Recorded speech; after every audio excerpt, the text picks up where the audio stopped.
I was an addict of more, whatever was available, I was going to put, in my body. But here's the kicker, there is a way out. There's a way out for me, and there's a way out for you. No matter who you are, no matter how far gone you think you are, no matter if you feel hopeless and tired and lonely, there is a way out.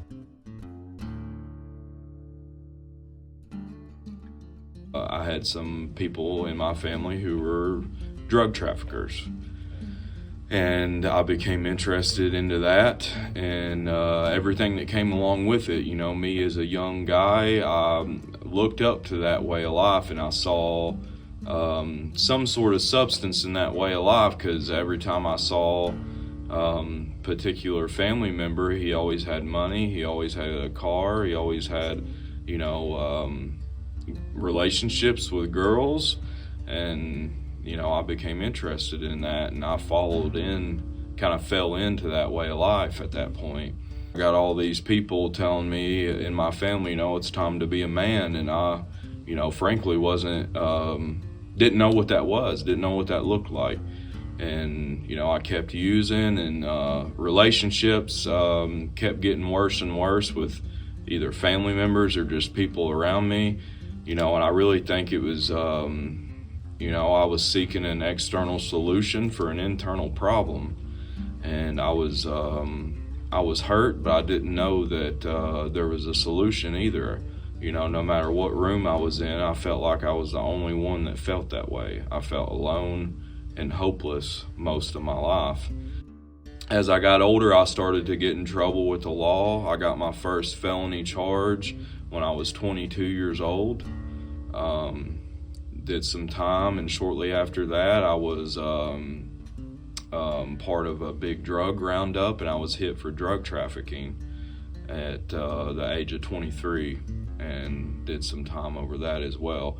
And pretty much after that, my life looked like a revolving door, in and out of institutions, in and out of jail, very progressively dirty way of living.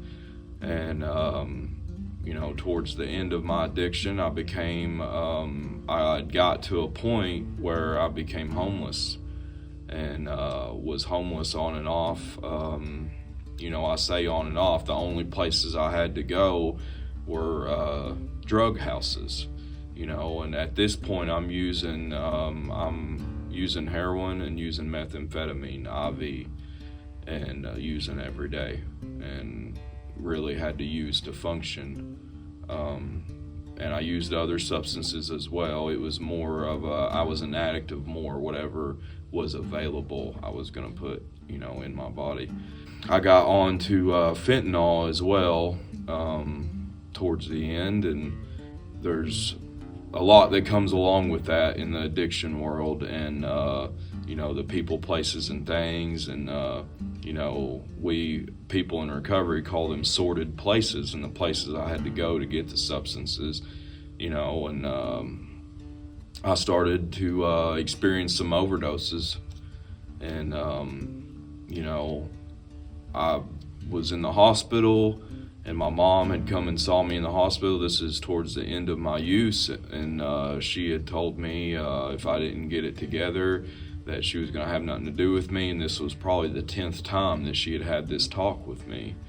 I didn't feel loved or appreciated or wanted by my family. I wasn't even allowed around my kids. I had lost custody of both of my kids at this point. I believe that addiction is a progressive illness that only gets worse and ends in 3 ways, and that's jails, institutions, and death. But here's the kicker, there is a way out. There's a way out for me, and there's a way out for you. No matter who you are, no matter how far gone you think you are, no matter if you feel hopeless and tired and lonely, there is a way out. And I entered into my 7th treatment center, and I didn't run from it. I came to a point, I was about 110 pounds at the time, soaking wet. I had the clothes on my back was the only thing that I owned. My family was not speaking to me. Had experienced, a whole lot of trauma on the streets, had been eaten out of dumpsters. stealing from stores to survive, to meet my basic needs, breaking into hotel rooms at night just to have a hot shower and a place to eat and, sleep, and being ran out the next morning. There's a lot of homeless camps here in Somerset that I have actually stayed at before. Bridges I have lived under in this town, that I have, that I drive over now, So I entered into a treatment center called Edgewater Recovery Center in Moorhead, Kentucky. It was a Narcotics Anonymous based treatment center, and it was actually my second time there. I just previously went through the program and I came home. Pretty much I was my own higher power and I was my own sponsor at that point, and I experienced another relapse and I used again. I wasn't ready to surrender. They say recovery begins with surrender, and I was not ready to surrender. I went back out for about 11 days, and something came over me, and I ended up, I prayed that day. We call them foxhole prayers. God, please get me out of this type thing. And next thing I knew, I was in the back of a cop car. I had gotten pulled over with a acquaintance of mine, because, them people that we used with are not our friends. Had gotten pulled over and had some stuff on me, went to jail, and went in front of a judge shortly after that, and I got to go back to long-term treatment. Altogether, I've been arrested almost 30 times, in different places, and but mostly right here in Pulaski County. There's not many county or city cops that don't know who I am, but today I'm known more for my recovery and what I do in the community than I ever was in my addiction. It was the first time in my life where I knew that something was different on the inside, and I knew that I was done with that way of life. My rock bottom had come up to meet me. I believe God put me on this earth to help others, and I became certified in peer support and started working in recovery less than a month after I graduated treatment. I was in what they call a sober living house, and I was paying to live there, and I was working the detox floor at the treatment center I just graduated from.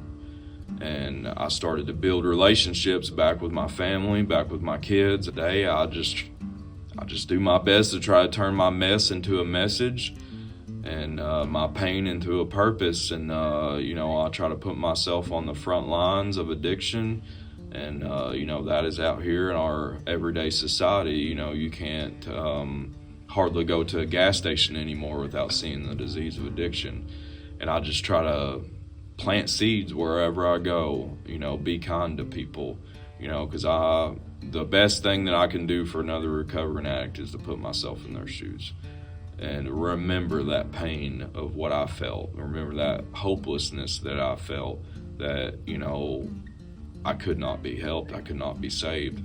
So I started going to Victory Christian Fellowship, and oddly enough, I went here as a kid. My first service here, I was called to God that day, and I don't think it was me at all getting up and walking up on that stage. And I walked up on stage in front of a lot of people, and I turned my will and my life over to the care of God.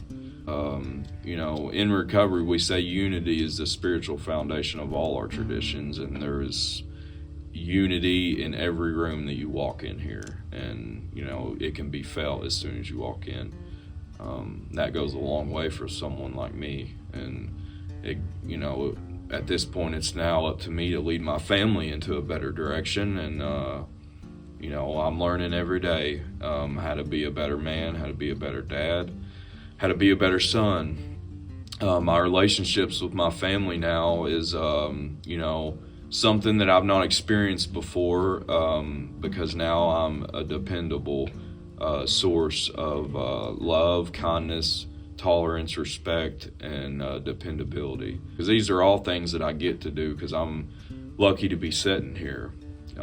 There's a lot of people that I knew that were my same age and, you know, a lot younger that didn't make it out.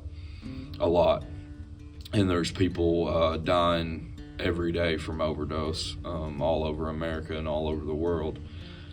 So everywhere I go, no matter where that is or no matter what it looks like, you know, I have contacts all over the state of Kentucky for different treatment centers, and I just try to plant seeds and let them know that there is a way out, you know, and if they're not ready, what the end result is going to look like for them. And, you know, really just talking to them with love and tolerance. Love and tolerance is my code.